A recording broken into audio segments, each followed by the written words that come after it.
Queridos, hoje pela manhã nós tivemos um momento, o pastor se empolgou, pregou um tempo mais alongado, começando um tema que trouxe Deus ao nosso coração, que foi do fundo do poço ao alto da montanha, o caminho do resgate e da restauração de Deus na nossa vida. E pela manhã eu falei sobre um personagem que nós conhecemos, mas que sempre tem detalhes na sua palavra, na palavra do Senhor, sobre ele, que nos surpreendem.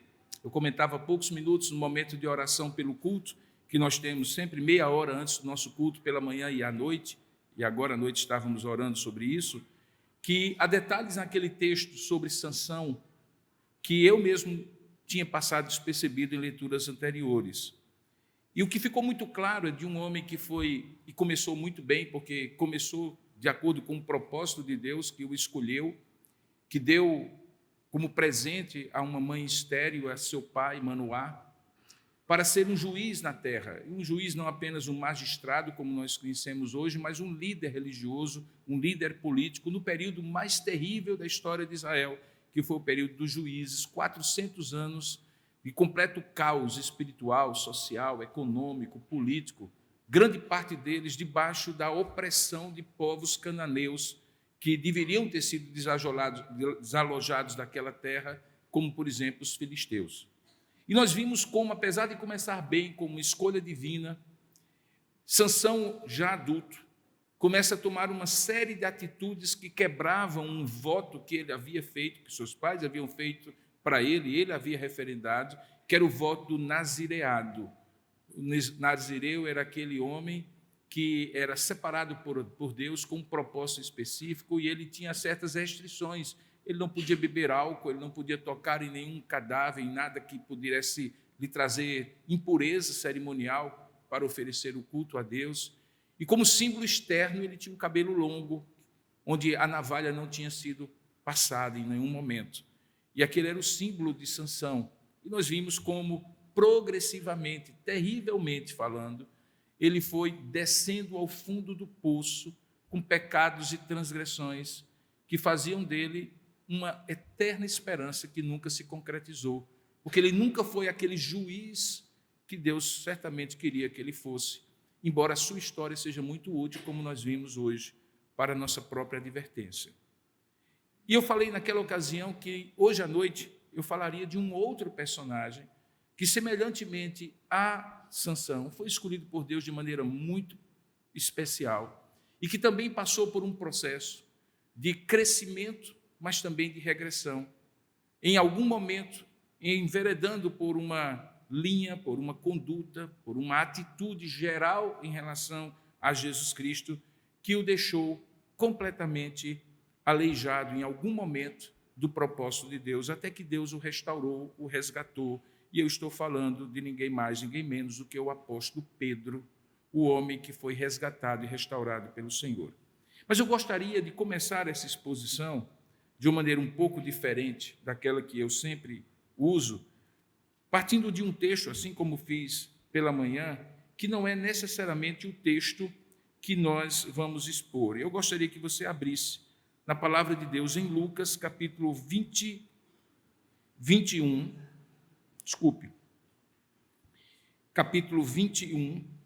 capítulo 22, mais uma vez, a partir do verso 31.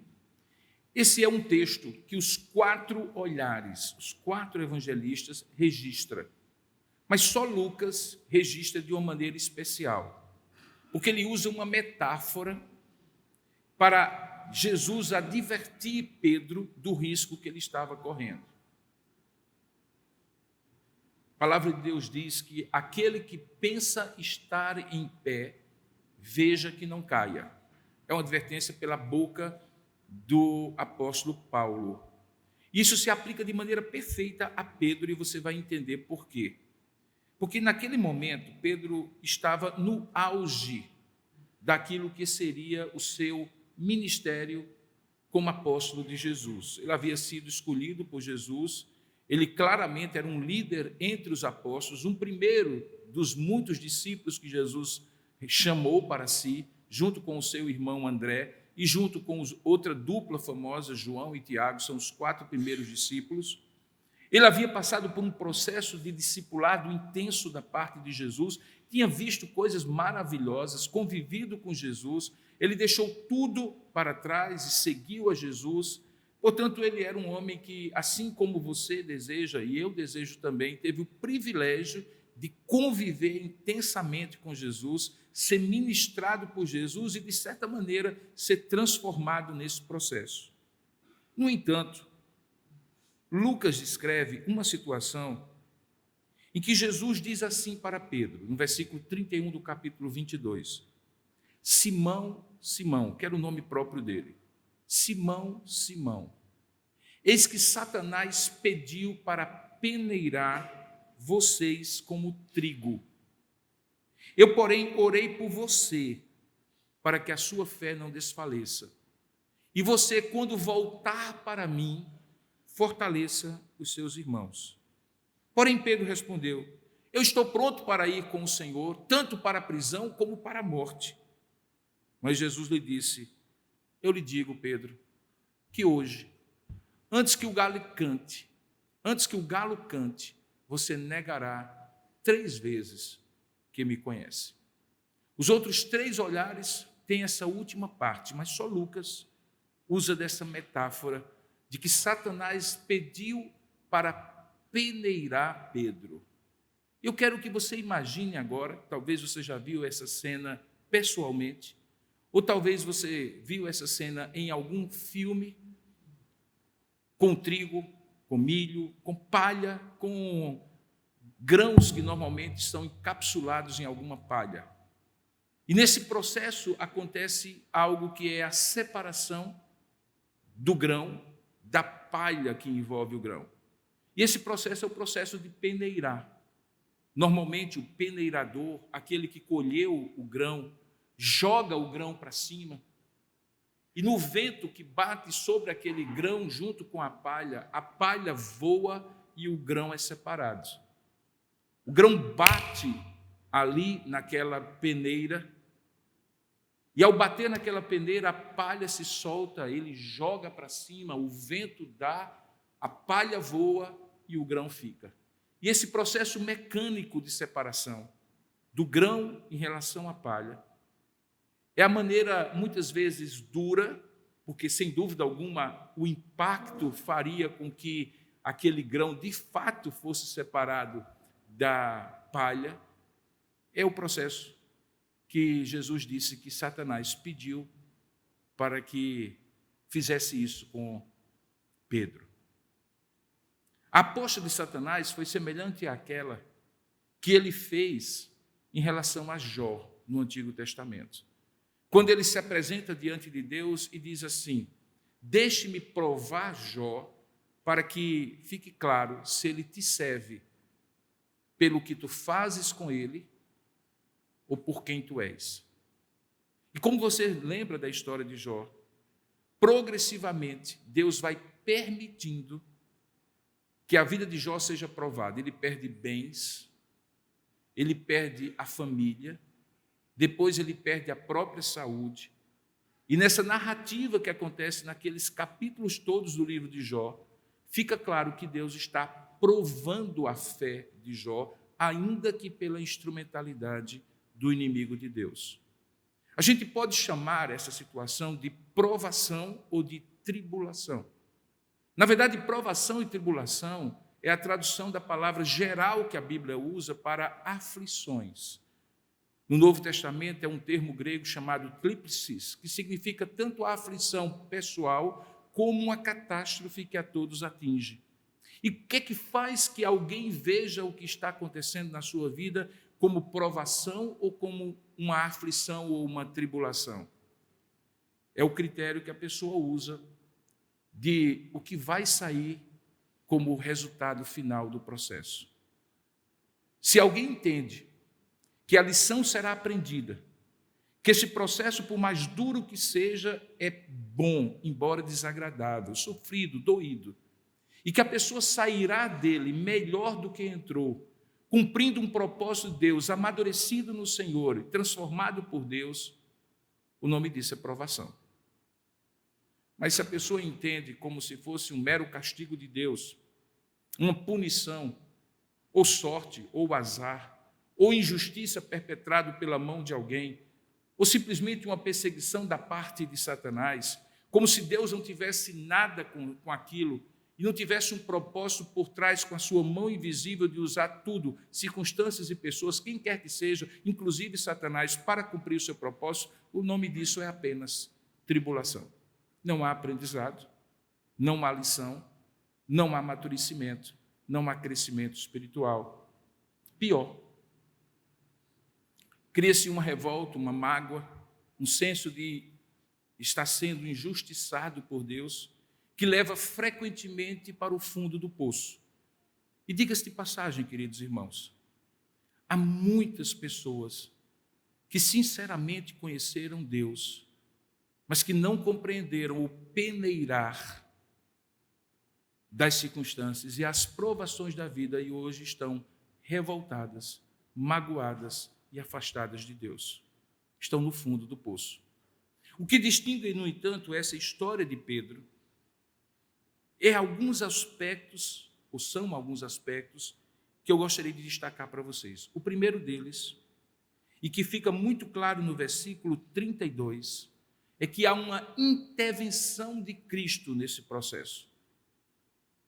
Veja, ao mesmo tempo que ele diz que Satanás pediu para peneirar, ou seja, nada do que ele faria estaria fora do controle de Deus, era uma permissão divina, um propósito por trás que o próprio Satanás eventualmente poderia desconhecer, mas certamente Deus não estava alheio, Deus era a mão invisível conduzindo todo o processo. Mas esse conduzir do processo de Deus não era de indiferença, de insensibilidade, de afastamento, de alheamento da situação. Pelo contrário, diz o texto, no versículo 32, quando Jesus diz assim, eu, porém, uma conjunção adversativa mostrando o contraste da ação. Enquanto Satanás pediu, eu, porém, não fiquei insensível nem indiferente, eu, porém, orei por você. E eu quero chamar a sua atenção porque na versão Almeida atualizada que eu estou usando, há claramente uma distinção. Veja no verso anterior, versículo 31, diz assim, que Satanás pediu para peneirar vocês, como se peneira um trigo. Fica claro que haveria uma grande provação que atingiria Pedro e os demais apóstolos. Jesus se referia àquele momento, porque acontece logo depois, em que ele seria preso, em que ele seria julgado, em que ele seria crucificado. E como o texto próprio diz, todos aqueles discípulos de Jesus, inclusive os apóstolos, abandonaram o Senhor, deixando apenas João, o apóstolo amado, ao pé da cruz. Seria uma provação coletiva. Mas veja que a intercessão de Jesus é individual. Ao mesmo tempo que ele diz, Satanás pediu para peneirar vocês como trigo, eu, porém, orei por você para que a sua fé não desfaleça.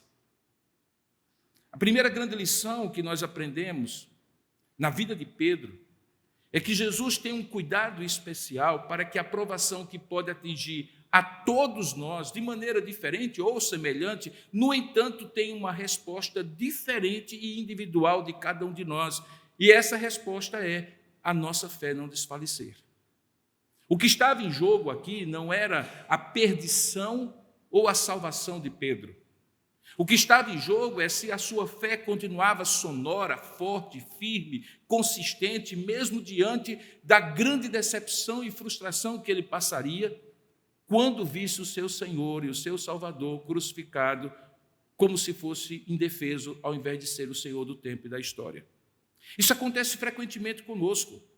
É possível, sim, que a nossa fé arrefeça, esfrie, que o nosso coração se entristeça, que a gente desanime, que na estrada da vida, na caminhada com Deus, em alguns momentos a gente acha que está tudo perdido, que Deus está indiferente, que Deus não se importa conosco, que toda a nossa convicção, entrega, dedicação e piedade para com Deus é inútil, não tem nenhum sentido ou propósito. E nesta hora a gente pode, como Pedro contou, a gente pode contar com uma intercessão. E eu não sei se você compreende que, do ponto de vista teológico, Jesus está hoje à direita do Pai intercedendo por nós, que é o seu ministério de intercessor, até que ele volte. Mas enquanto ele estava com vida, em vários momentos Jesus orou e intercedeu por nós ao Pai, mesmo quando ele estava com aqueles que fisicamente conviviam com ele. Você deve recordar, por exemplo, de João capítulo 17, logo depois desse texto, ou melhor, um pouco antes desse texto, quando Jesus celebra a ceia, e ele ora em João capítulo 17, para que eles não fossem tirados do mundo, mas eles fossem livres do mal. Você recorda em alguns momentos que Jesus não apenas age, mas ele pede em intercessão e oração para que Deus aja em favor dos seus. E aqui é uma dessas ocasiões. Ele diz: eu, porém, orei por você, para que a sua fé não desfaleça. A primeira grande lição é que a fé pode desfalecer, mas a intercessão de Deus pode nos livrar desse desfalecimento. Mas há uma coisa mais interessante desse texto. É uma promessa que está aqui implícita numa previsão que Jesus faz. Veja que no verso mesmo 32, na segunda parte, diz assim: e você, quando voltar para mim, fortaleça os seus irmãos. Então nós só temos duas hipóteses. Ou Pedro já tinha se afastado de Deus, o que não era o caso.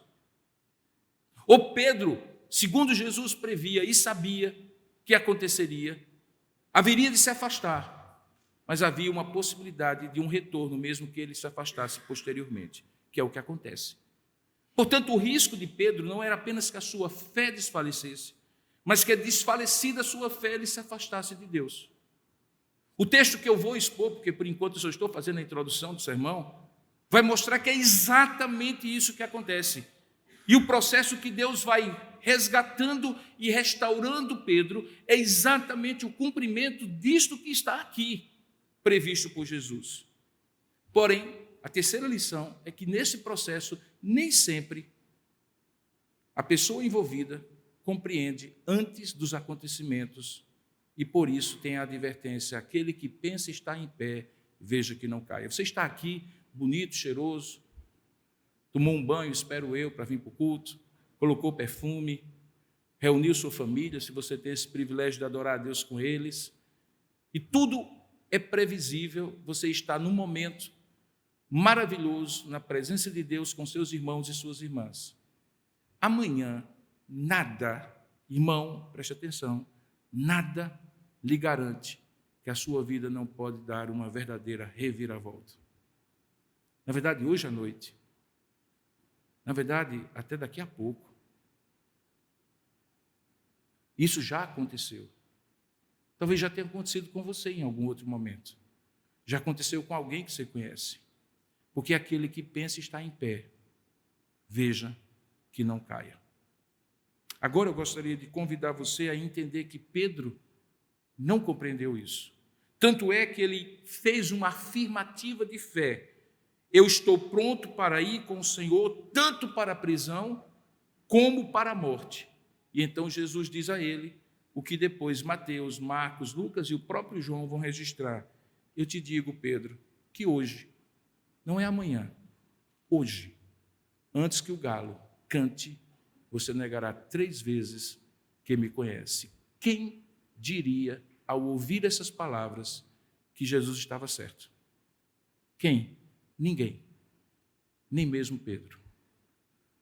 Por isso que a autossuficiência de Pedro, o auto-engano em que ele encontrou-se, de achar que são os seus pés que firmam a sua fé, é o pior risco que um cristão pode cometer. Portanto, se você hoje pela manhã olhou a história de Sansão e disse: eu nunca faria como Sansão, cuidado. Se você hoje vai ouvir a história de Pedro e você disser assim: eu nunca faria como Pedro, cuidado. Aquele que pensa está em pé, veja que não caia. Sua vida é sustentada pela mão de Deus. E se Ele retirar a mão de sua vida, você cai no pecado e no fundo do poço. Agora eu lhe convido a ler comigo o texto que eu vou ministrar nesta noite, que fala do resgate e da restauração de Deus sobre a vida de Pedro. João capítulo 21, a partir do verso 1. Eu não vou ler 3 capítulos inteiros, ou 4 capítulos inteiros, como eu li pela manhã, mas o texto vai ser novamente um pouco mais longo do que o usual. João capítulo 21, Jesus já ressuscitou, Pedro já negou a Jesus, tudo o que Jesus havia previsto aconteceu, fazia parte do propósito de Deus, e nesse momento Jesus, já ressuscitado, aparece aos discípulos. Diz o texto: depois disso, Jesus se manifestou outra vez aos discípulos junto ao mar de Tiberíades, que é o mesmo mar da Galileia, o mar de Genezaré, são 3 nomes diferentes para a mesma porção de água. Foi assim que ele se manifestou. Estavam juntos Simão Pedro, olha aí Pedro, Tomé, chamado o gêmeo, Dídimo, Natanael, que era da Caná da Galileia, e os filhos de Zebedeu, que são João e Tiago, e mais 2 discípulos de Jesus. Portanto, havia 7 discípulos ali. Simão Pedro disse aos outros: eu vou pescar. E os outros responderam: nós também vamos com você. E foram e entraram no barco, mas naquela noite não pegaram nada. Ao romper o dia, Jesus estava na praia ressuscitado, mas os discípulos não reconheceram que era ele. E Jesus então lhes perguntou: filhos, será que vocês têm aí alguma coisa para comer? E eles responderam: não. Então Jesus lhe disse a eles: joguem a rede à direita do barco e vocês acharão. Assim eles fizeram e já não podiam puxar a rede, tão grande era a quantidade de peixes. E o discípulo a quem Jesus amava, que era o próprio João que estava escrevendo essa história, disse a Pedro: é o Senhor. E Simão Pedro, ouvindo que era o Senhor, cingiu-se com a sua túnica, porque tinha tirado a parte de cima da sua roupa, e lançou-se ao mar. E os outros discípulos vieram no barquinho puxando a rede com os peixes, porque estavam somente a uns 90 metros da margem. E ao saltarem em terra, já viram ali umas brasas com peixe por cima, e também havia pão. E Jesus lhe disse: tragam alguns dos peixes que vocês acabaram de pegar. E Simão Pedro entrou no barco e arrastou a rede para a terra, e a rede estava cheia com 153 grandes peixes, e mesmo sendo tantos peixes, a rede não se rompeu. E Jesus disse a eles: venham comer. Nenhum dos discípulos ousava perguntar: quem é você? Porque sabiam que era o Senhor. Jesus então veio, pegou o pão e deu a eles. E depois fez a mesma coisa com o peixe. E essa já era a 3ª vez que Jesus se manifestava aos seus discípulos depois de ressuscitado dentre os mortos, depois de terem comido. Jesus perguntou a Simão Pedro: Simão, filho de João, você me ama mais do que esses outros me amam? E ele respondeu: sim, o Senhor sabe que eu o amo. E Jesus lhe disse: apacente os meus cordeiros. Jesus então perguntou pela 2ª vez: Simão, filho de João, você me ama? E ele respondeu: sim, Senhor, o Senhor sabe que eu o amo. E Jesus lhe disse: pastorei as minhas ovelhas. E pela 3ª vez Jesus lhe perguntou: Simão, filho de João, você me ama? E Pedro ficou triste por Jesus ter perguntado pela 3ª vez: você me ama? E então respondeu: o Senhor sabe todas as coisas, e sabe que eu o amo. E então Jesus lhe disse: apacente as minhas ovelhas, porque em verdade eu lhe digo que quando você era mais moço, você se cingia e andava por onde queria, mas quando você for velho, estenderá as mãos e outro o cingirá e o levará para onde você não quer ir. Jesus disse isso para significar com que tipo de morte Pedro havia de glorificar a Deus. E depois de falar assim, Jesus acrescentou: siga-me. Que Deus abençoe a sua palavra lida. Amém.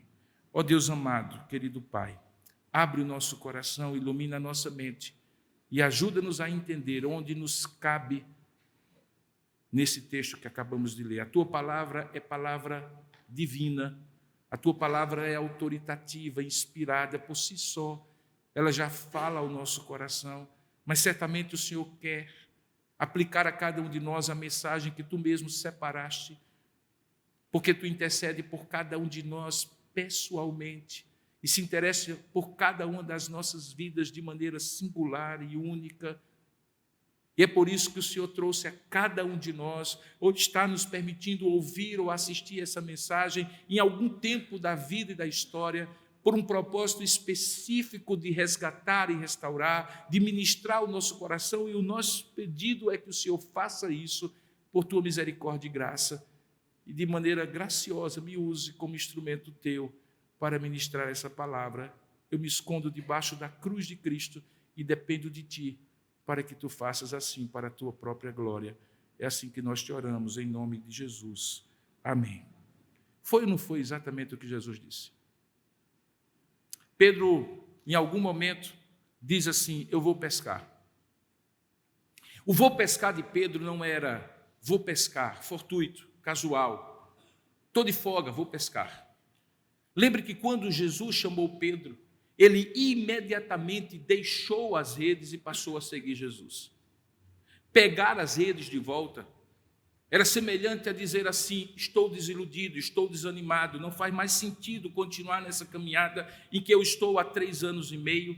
Eu quero a minha rede de volta, eu quero o meu antigo viver de volta, eu quero as minhas antigas aspirações, sonhos e desejos de volta, porque aqueles que eu dediquei a este que morreu, e aparentemente que continua morto, não foi suficiente para manter-me vivo, animado para com a vida. Eu vou pescar. O poder de liderança de Pedro era tão grande que os outros responderam: nós também vamos com você. E semelhantemente a Sansão hoje pela manhã, quando nós caímos nos degraus que nos levam ao poço, ao mais fundo do poço, nós não caímos sozinhos. Levamos conosco nossa família, as pessoas que nós amamos, aquelas pessoas que nos inspiram e que são inspiradas por nós, todas acabam sendo envolvidas de tal maneira que aqueles discípulos que olhavam para Pedro, o Pedro cheio de vida, de vigor, proativo, o líder natural que estava ali diante do colégio apostólico, sempre se referindo a Jesus, falando com Jesus, interagindo com Jesus, em nome inclusive de todos, agora dizia: vou pescar. Vou voltar à minha velha vida. E todos vão com ele. Ou pelo menos dizem: nós também vamos com você. Aconteceu com Sansão? Aconteceu também com Pedro. No caminho, na escadaria para o fundo do poço, nós nunca caminhamos sozinhos. Nós carregamos, infelizmente, e arrastamos alguns conosco. Se quando estamos animados e seguimos a Deus, inspiramos, quando estamos desanimados e desfalecemos na fé, nós também corroemos a fé de tantos que estão dependendo de nós, porque a nossa responsabilidade não é apenas conosco. O fato é que eles entram no barco, mas naquela noite, apesar de serem pescadores experientes, da mesma maneira que naquela tempestade não conseguiram lidar com os ventos e com o mar encapelado, dessa vez eles não conseguiram lidar com a escassez de peixes. Ora, queridos, isso era extraordinário. O Mar da Galileia é um dos mares ainda hoje mais piscosos, que tem mais peixes de todo o mundo. As águas são doces, elas são cheias de nutrientes, que as neves derretidas do Monte Hermon, lá no Antelíbano, derretidas, trazem para o Mar da Galileia, fazendo com que aquele lugar seja um lugar de grandes, ainda hoje, de grandes pescadores. Como depois de uma noite, pescadores experientes, no lago que tem muitos peixes, passam a noite toda e não conseguem pegar nada. É porque todo propósito, fora do propósito de Deus, é fracasso. Preste bem atenção. Para quem serve a Deus e diz assim: Senhor, a minha vida é tua. Para quem o chama de Senhor e se submete a Ele, diz assim: a partir de agora eu vou te servir. O que tu me conduzires, eu irei. Para onde tu me mandares, eu irei. A tua vontade é a minha vontade. Eu não terei mais vontade própria, a minha vontade é a tua vontade, porque eu reconheço que ela é boa, perfeita e agradável. Afastar-se de Deus é afastar-se de qualquer possibilidade de sucesso na vida, em qualquer área, e não se abestalhe. Não é porque as coisas dão certo que Deus está aprovando. Porque eu conheço muitas pessoas que já se afastaram de Deus e aparentemente estavam indo de vento em popa, até que ficou claro que com Deus e com a sua bênção há sucesso. Sem Deus e sem a sua bênção só há fracasso. Porque todo fracasso, todo propósito fora do propósito de Deus é fracasso certo. A razão deles não terem pescado nada não tinha a ver com a incompetência deles, com o lugar onde eles jogaram a rede, não tinha a ver com a capacidade deles. Da mesma maneira que no caso de Sansão, não tinha a ver com o cabelo grande ou o cabelo curto, que não eram a fonte da sua força, mas eram apenas a manifestação visível da sua força, de acordo com o voto de nazireado que os seus pais haviam feito. Quando ele deixa Dalila cortar os seus cabelos, mais do que cortar os cabelos como se os cabelos tivessem um poder mágico, o que Sansão fez foi negar e abandonar o Senhor, como ele já havia feito quando casou-se com a mulher filisteia, como ele já havia feito quando pegou do mel de uma carcaça de um leão que Deus mesmo havia lhe dado forças para vencer, e que era um animal contaminado, um mel contaminado, que ele, como nazireu, não poderia tocar, senão quebraria o seu voto. E ele foi descendo as escadarias do fundo do poço, assim como Pedro aqui, quando decidiu, vou pescar, e influenciou de maneira negativa, desanimadora, os seus colegas de apostolado, estaria muito claro que o que eles fariam, mesmo competentes e esforçados, não teria bom resultado. Coisa dura é quando você começa a lutar não com Deus na vida, mas contra Deus na vida. Você não ganha, nem empata nesse jogo. Você só leva de goleada.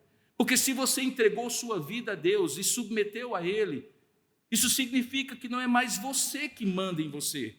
E talvez essa seja a grande certeza que você precisa reanimar no seu coração e que Pedro precisava reanimar no seu coração, como nós veremos a seguir. Para quem serve a Deus, colocar-se diante de Deus é colocar-se não apenas diante do seu cuidado, mas diante da sua liderança, da sua firme liderança, de modo que o propósito de Deus, que não está no propósito do homem, prevalece sobre o propósito do homem. É por isso que nós o chamamos de Senhor. E é por isso que Ele só é o nosso Salvador, porque nós nos submetemos ao seu senhorio. Ele é Senhor para nos salvar. Ele não é Salvador para nos livrar do seu senhorio, como se Ele fosse apenas um despachante de luxo que lhe abençoa com bênçãos que você precisa. Para que Ele lhe salve, é preciso você submeter-se a Ele como servo e chamá-lo não apenas de palavras, mas de atitudes de Senhor. E é isso que Pedro precisava aprender. Diz o texto que ao romper o dia, Jesus ressuscitado, e é bom que você entenda que a dificuldade deles de reconhecerem Jesus é a mesma dificuldade que 2 discípulos no capítulo 24 de Lucas também tiveram, no famoso caminhar de Jerusalém para Emaús, quando Jesus se aproxima deles e caminha com eles, eles não perceberam que era Jesus, em grande parte porque Jesus já estava glorificado, ele tinha a mesma aparência, possivelmente, de Jesus antes da morte, mas de alguma maneira e por alguma razão que nós não compreendemos, eles não conseguiam perceber que aquele que caminhava com eles ou que estava esperando na praia era Jesus. O fato é que Jesus estava ao romper do dia, depois de uma noite de uma fracassada pescaria na praia. Mas o texto diz que os discípulos não o reconheceram, veja aí no verso 4, que era ele. E é por intermédio de um diálogo inusitado, provocado por Jesus, que eles começam a ser confrontados com o seu pecado e resgatados e restaurados pelo amor de Deus. Porque são esses dois movimentos, como a embreagem e o acelerador, que acontecem de maneira simultânea e sincronizada. Ao mesmo tempo que Deus confronta a nossa vida, Ele resgata e restaura. Não há resgate e restauração sem confrontação. Não há cura sem diagnóstico. Não há sanativo sem espremer a ferida. Não há fé sem arrependimento. Não há resgate e restauração sem confrontação. E é isso que acontece aqui. Diz que ao romper do dia, eles não reconheceram que era ele, e Jesus então lhes perguntou: filhos, será que vocês têm aí alguma coisa para comer? Perceba a maneira como Jesus os aborda. Jesus aborda a nossa vida a partir do resultado negativo daquilo que nós obtemos quando o afastamos dele. Claro que eles não tinham o que comer. E claro que Jesus sabia que a razão deles não terem o que comer era o fato de que eles tinham passado a pescaria da noite inteira sem resultado. Jesus sabia que realmente o resultado não tinha alcançado o esforço deles, porque eles estavam fora do propósito de Deus, eles tinham deixado a rede no passado, não cabia mais pegar a rede no presente e viver como se Jesus não tivesse existido na vida deles, na trajetória de vida deles. Jesus então pergunta, do mesmo jeito que Deus perguntou a Adão: Adão, onde estás? Já sabendo a resposta. Jesus faz perguntas para nós já sabendo a resposta. E não porque está usando um recurso retórico, de uma pergunta retórica, mas para que fique claro, a partir daquela pergunta cuja resposta é óbvia, que nós estamos fora do propósito dele. Ele começa um processo de confrontação, mostrando o vazio da iniciativa de Pedro, o fracasso da iniciativa de Pedro, para que Pedro caísse em si e lembrasse daquela palavra: Pedro, Pedro, Satanás me pediu para peneirar você. Eu, porém, roguei ao Pai. Pedro precisava ser confrontado para ser resgatado. Filhos, será que vocês têm aí alguma coisa para comer? E eles responderam de maneira lacônica, objetiva, com uma única palavra: não. Você consegue entender? Você consegue entender que o texto é maravilhoso na narrativa? Ele não precisa dizer assim: não porque nós passamos a noite toda pescando, não porque as redes ficaram furadas, não porque os peixes resolveram não colaborar. O não deles era o não do fracasso, do reconhecimento. Não. Filho, você está feliz com as decisões que você tomou para longe de mim? Não. Filho, quando você resolveu deliberadamente desobedecer e tomar uma postura autossuficiente, arrogante, orgulhosa, assintosamente independente de mim, você está feliz agora com o resultado disso? Não. Você consegue entender que Jesus também está perguntando a você nessa noite, nessa escalada regressiva, nessa descida nas escadas do poço, você está feliz? E a única resposta que você pode começar a dar a Jesus é: não, eu não estou. Então Jesus lhe diz: joguem a rede à direita do barco e vocês acharão.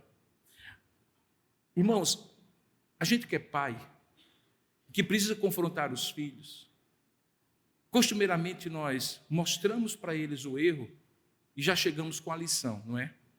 O que Jesus faria aqui, se fosse eu? Ainda bem que ele não é quem eu sou e eu não sou quem ele é. O que ele faria? Pois bem, né, Pedro? Sabe por que você fracassou? Por isso, isso, isso, isso. Lembra? Eu te adverti, filho. Eu disse isso, isso e isso. Não. Mais uma vez, assim como ele empoderou Sansão, mesmo Sansão indo na direção do pecado, ele faz provisão para Pedro. E deixa eu dizer uma coisa: Deus nos constrange muito mais quando, apesar de nós, nos abençoa, do que quando, por causa de nós, ele nos castiga. Não há coisa que constranja mais um filho do que o amor incondicional do seu pai, que o busca apesar dele e não o rejeita por causa dele. E é essa metodologia de Deus. Deus é maravilhoso porque ele nos constrange quando nos dá aquilo que nós não conseguimos realizar na força do nosso braço. Quando batemos, empurramos, esmurramos a porta e ela permanece fechada, e ele com um leve toque abre a porta que nós não conseguimos abrir. Cura o que nós não conseguimos curar. Restaura o que nós não conseguimos restaurar. Deus faz assim, ele nos constrange pelo seu amor. Filhos, joguem a rede à direita do barco e vocês acharão. O texto narra que assim fizeram e já não podiam puxar as redes. Lá na frente diz que eram 153 grandes peixes. Para quem tinha passado a noite inteira sem pescar um, de repente eles têm 153 e as redes seguram com muito esforço aquele peso do peixe pescado. Porque Deus, quando começa o processo de resgate e restauração, Ele faz além daquilo que pedimos, além daquilo que pensamos, além daquilo que necessitamos. Deus é um Deus generoso. Irmãos, nós não ainda experimentamos da generosidade de Deus na nossa vida. Nós estamos ainda experimentando as primícias do que Deus tem para nós. E já somos abundantemente, generosamente abençoados. Imagine como diz a palavra, aquele momento em que nem olhos viram, nem ouvidos ouviram, nem jamais penetrou em coração humano e que Deus tem reservado para nós. Imagine aquele momento em que, ao invés de pedir para ser curado, você não terá dor. Ao invés de ter a sua tristeza amainada, você não terá tristeza, porque não haverá lágrimas nos seus olhos. Haverá esse momento. Porque Deus é um Deus que abundantemente, enquanto nós descemos a escada da rebelião, Ele já vem subindo a escada do fundo do poço para nos resgatar para o alto da montanha. E é isso que acontece aqui. Fizeram, já não podiam puxar a rede, tão grande era a quantidade de peixes, e o discípulo a quem Jesus amava, enfim, reconhece. Essa coisa é muito interessante, né? O que aconteceu? Jesus fez assim e apareceu como Ele é? Não. Foi o amor generoso de Jesus quando deu aquilo que eles não conseguiram obter com a sua própria mão, que revelou que era Ele. Lembra no caminho de Emaús? Foi quando eles sentaram à mesa e Jesus deu graças e partiu o pão que os seus olhos se abriram. Aqui também. O discípulo amado, o apóstolo João, diz então para Pedro, é o Senhor. E diz o texto um pouquinho mais na frente que você leu, que eles nem ousavam perguntar um ao outro, porque eles sabiam que era o Senhor. E eu não sei se você consegue compreender, eles não perguntavam, talvez de vergonha, de constrangimento. Meu Deus do céu, por que nós saímos para pescar? O homem está aqui, ressuscitado. Eu não vou nem perguntar quem é ele, porque a vergonha é tão grande, mas tão grande, e o constrangimento é tão grande, que eu nem vou perguntar quem é ele. Mas é ele, é o Senhor mesmo. E diz o texto que Simão Pedro, ouvindo, e aí é que a coisa singulariza-se, entende? Quando Jesus, lá naquele texto de Lucas, capítulo 22, diz que Satanás pediu para peneirar todos, mas ele intercedeu por Pedro, é porque Pedro tinha uma importância estratégica como líder do colégio apostólico. O processo de resgate e restauração de Pedro é o paradigma do processo de resgate e restauração de cada um de nós. Como eu disse hoje pela manhã, Sansão é herói da fé, registrado em Hebreus capítulo 11, verso 32, não porque ele foi um grande exemplo, mas porque Deus usou a vida dele para mostrar o que ele é capaz de fazer, mesmo quando o homem desce todos os degraus para o fundo do poço. E aqui a história de Pedro não é porque ele fez tudo errado, é pelo que Deus fez certo, apesar dele fazer tudo errado. É uma história de graça, é uma história de resgate, é uma história de restauração. Por isso diz o texto que quando Simão ouve que era o Senhor, aí ele perde a compostura da sua autossuficiência. Os pescadores normalmente tinham uma parte de baixo, uma espécie de calça ou uma grande saia comprida, amarrada com uma corda na cintura, à guisa de cinto, e sobre isso uma túnica. E quando eles saíam a pescar, para não ficar totalmente molhados, eles tiravam a túnica da parte de cima e ficavam nus de cintura para cima, como a gente chama na nossa região. Mas Pedro, ouvindo que era o Senhor, agora ele coloca a sua túnica. E enquanto ele perde a compostura da sua autossuficiência, ele não perde a compostura que ele precisa ter e que a gente chama de reverência. É quando ele se apresenta diante de Deus vestido. E não porque a nudez diante de Deus possa refletir falta de reverência, porque afinal de contas Deus nos vê por dentro. Mas é que naquele momento da restauração, Pedro reconhece que precisa se posicionar diante de Deus completo. Ele coloca a sua túnica, porque ele tinha tirado, e lançou-se ao mar. E os outros discípulos vieram no barquinho puxando a rede. Havia 90 metros de distância entre o ponto em que eles estavam para onde Jesus estava. Possivelmente a maré estava baixa, a água estava pequena, de pequeno tamanho, e ele podia andar por dentro daquela água, enquanto eles iam puxando o barquinho atrás dele. E ao saltarem em terra, a generosidade de Deus, mais uma vez, se revelou. Eles viram ali já umas brasas. Não me pergunte de onde aquelas brasas surgiram. E viram sobre a brasa peixe. E aqui há uma ironia. Jesus não come o peixe que Pedro e os apóstolos, fora do propósito de Deus, conseguem pescar. Porque Jesus tem os seus próprios peixes. Ele não nos leva ao fracasso ou ao sucesso porque precisa do nosso sucesso. Porque ele consegue os próprios peixes que ele precisa. É ele que faz a brasa. É ele que bota o peixe sobre a brasa. Mas ele também não dispensa o peixe que a gente pesca. Porque logo depois ele diz assim: vocês tragam alguns dos peixes que vocês acabaram de pegar.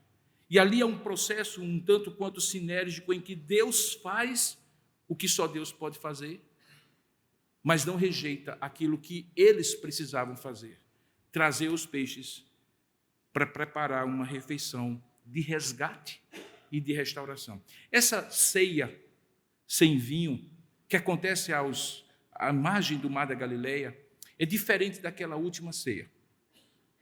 E é diferente porque aqui o propósito era de resgate, era de restauração.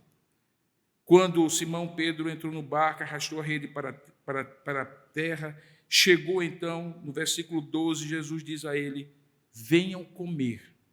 Mas a refeição era apenas o pretexto, o contexto em que Jesus iria fazer o resgate e a restauração de Pedro, primeiramente. Nenhum dos discípulos ousava perguntar quem é, porque sabiam que era o Senhor. E Jesus então pegou o pão e deu a eles. E depois fez a mesma coisa com o peixe. E essa já era a terceira vez, diz o registro, que Jesus aparecia.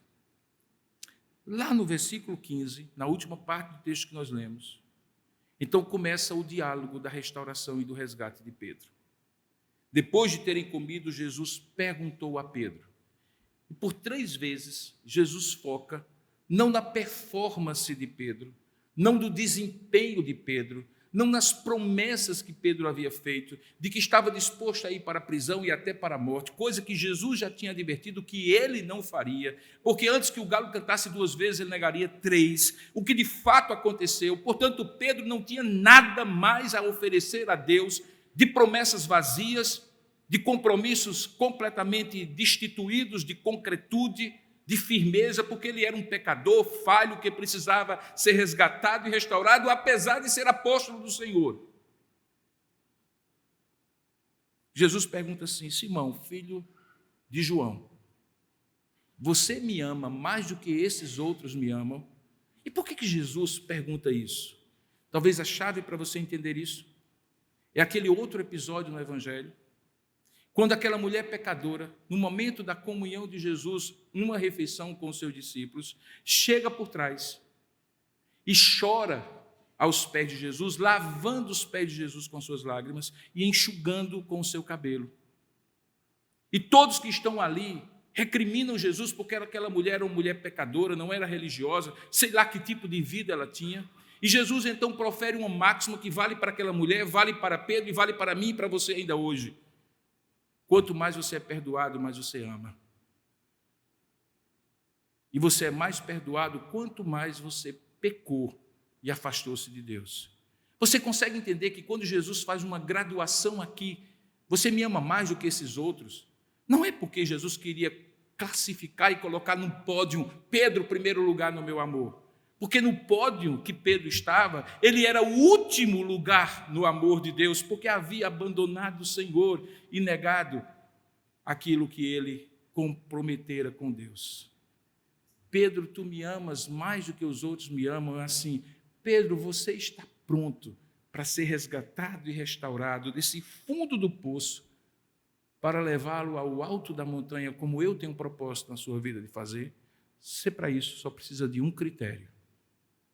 Eu não preciso da sua fidelidade, eu não preciso da sua fé, eu não preciso da sua perseverança, dos seus compromissos vazios. Eu preciso da única coisa, que é a verdadeira motivação para o resgate e para a restauração. Amor que você tenha por mim. Queridos, há momentos na nossa vida que Deus só quer ver uma coisa. Não é a nossa firmeza, porque ela já é gelatinosa. Não é a nossa perseverança, porque ela é titubeante. Não é a nossa fé, porque ela é claudicante. O que Ele quer ver de nós é assim, no fundo do poço, a quem nós mais amamos na vida? Quem nos conquistou? Quem nos elevou? Quem nos conquistou e atraiu pelo seu amor, a ponto de ser o amado da nossa alma? Lembre que os mandamentos, eles são classificados pelo próprio Senhor Jesus como sendo o primeiro: amarás ao Senhor teu Deus acima de todas as coisas. Porque o critério pelo qual Deus define que você está pronto e necessitado para sair do fundo do poço para o alto da montanha é o quanto você ama Jesus, apesar de estar no fundo do poço. E é isso que Ele faz. Pedro, tu me amas? Ele respondeu: Senhor, sim, tu sabe que eu amo. Jesus lhe dá então o propósito da vida que Pedro havia enganado. Você lembra que Pedro havia renegado? Você lembra que há duas ilustrações que Deus usa com relação aos seus discípulos, particularmente em relação aos seus apóstolos. Eles seriam, por um lado, pescadores de homens, e por um lado, eles seriam pastores de almas.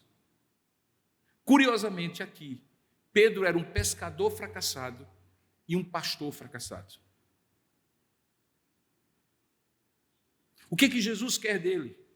Que ele o ame acima de todas as coisas, que ele o ame mais do que todos, para que ele seja um pastor restaurado.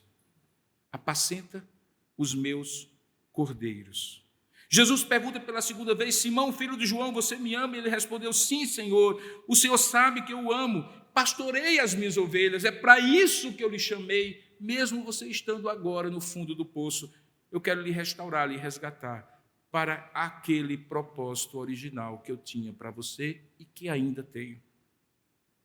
Pela terceira vez, Jesus lhe perguntou: Simão, filho de João, você me ama? E Pedro entendeu, a ficha caiu, ele caiu em si e triste, disse assim: Senhor, por que 3 vezes você me ama? Por que Jesus perguntou 3 vezes se Pedro amava? Porque Jesus viu Pedro negando 3 vezes que o conhecia. Não é coincidência. Está muito claro um pareamento. 3 negações, 3 confirmações do amor. Cada uma das vezes que Pedro negou, ele deixou de amar. Cada uma das vezes que Jesus perguntou a Pedro: tu me amas? Aquela negação foi substituída por uma prova de amor e uma missão: apacenta os meus cordeiros, apacenta as minhas ovelhas. E ele faz isso de maneira magistral. Jesus é maravilhoso.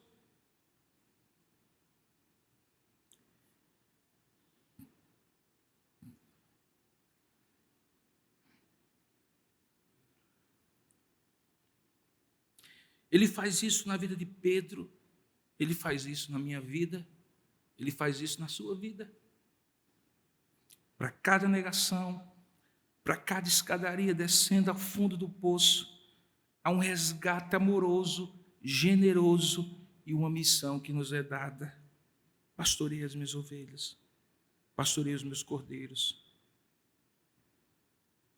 apacenta as minhas ovelhas. O caminho do resgate e da restauração de Deus é muito mais glorioso do que é tenebroso o caminho da perda e do fundo do poço. Quanto mais fundo for o poço, maior é o resgate e a restauração de Deus. Mas atente, porque aquele que pensa estar em pé precisa ver, porque a queda está pertinho dos seus pés. Queridos, esse texto é maravilhoso.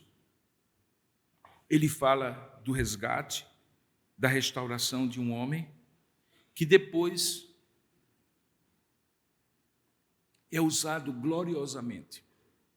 Todo o livro de Atos dos Apóstolos pode ser dividido em duas grandes partes, com dois grandes coadjuvantes da ação de Deus, do Espírito de Deus. A segunda parte, a partir do capítulo 9, e mais ainda a partir do capítulo 13, quando ele é enviado como apóstolo gentios, é Paulo. O homem que Deus mais usa, ele assume determinadas posturas e é o coadjuvante de luxo da ação de Deus na história. Mas até o capítulo 10, particularmente, o grande coadjuvante do início da igreja, que Deus usa. E por que eu estou usando coadjuvante? Você já se acostumou com essa minha imagem. Porque o protagonista sempre será Deus, nunca o homem. Mas o grande coadjuvante é Pedro. Pedro é quem prega o primeiro sermão da igreja que nasce. No seu sermão, no dia de Pentecostes, Atos capítulo 2, 3.000 pessoas se convertem. Pedro se torna uma coluna na igreja junto com Tiago e João, os dois irmãos. Pedro é aquele que pela primeira vez, embora Paulo seja o apóstolo aos gentios, é usado por Deus para na casa de um centurião romano chamado Cornélio, em Atos capítulo 10, mostrar que Deus estava alcançando os gentios, porque ele era um gentio que recebe o batismo e o Espírito Santo como se fosse um filho da promessa. E quem é o meio e instrumento para isso é Pedro. E esse homem tão forte, tão empoderado, não com a força de Sansão, mas com a ousadia, a ponto de quando ele está na Porta Formosa, visitando o templo em Atos capítulo 3, junto com João, uma pessoa que era deficiente físico desde a sua nascença, desde que nasceu, olha para ele e para João e pedem uma esmola, e Pedro, na autoridade do Espírito Santo, diz: olha para nós, não temos ouro nem prata, mas isso que temos te damos, em nome de Jesus, levanta e anda. Este Pedro que negou Jesus. Por quê? Por conta do resgate e da restauração de Deus na sua vida. Querido, você não tem ideia do que Deus tem para você quando Ele lhe resgata do fundo do poço, uma vez, duas vezes, três, ou quantas vezes você precisar.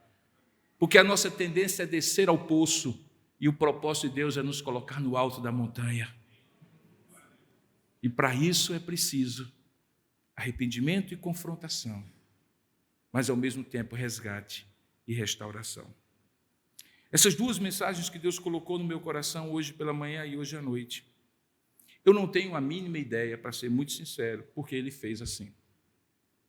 E todas as vezes que eu prego a palavra, eu entendo que Deus tem sim um propósito que eu não preciso saber de falar aos corações. Pode não ser para nenhum de vocês aqui. Pode ser para uma pessoa que está assistindo ou vai assistir daqui a algum tempo essa mensagem gravada. Mas se é para você, querido, deixa eu lhe perguntar. Jesus lhe questiona: você o ama mais do que a todos os outros? Então apacente, cumpra a sua missão, preste o seu serviço e volte ao centro do propósito de Deus, porque o seu lugar não é o fundo do poço, é o alto da montanha. É com você? Então é hora de você dizer: sim, Senhor, eu te amo. Eu te amo. Curva a sua cabeça por um instante, feche os seus olhos e pense um pouco nessa hora naquilo que Deus falou ao seu coração. Senhor, nós chegamos diante de Ti agora, como homens e mulheres que não querem se habituar ao fundo do poço, que têm consciência de que se estamos de pé, é por Tua graça e firmeza na nossa vida. Foi porque o Senhor nos amou, que o Senhor nos livrou a nossa alma da morte, os nossos olhos das lágrimas e os nossos pés da queda. Como diz a Tua palavra, foi o Senhor, não a nós, Senhor, mas ao Teu nome seja dada a glória. Nós não queremos nos habituar a esse vai e vem, a descer ao fundo do poço e a ser resgatado por ti.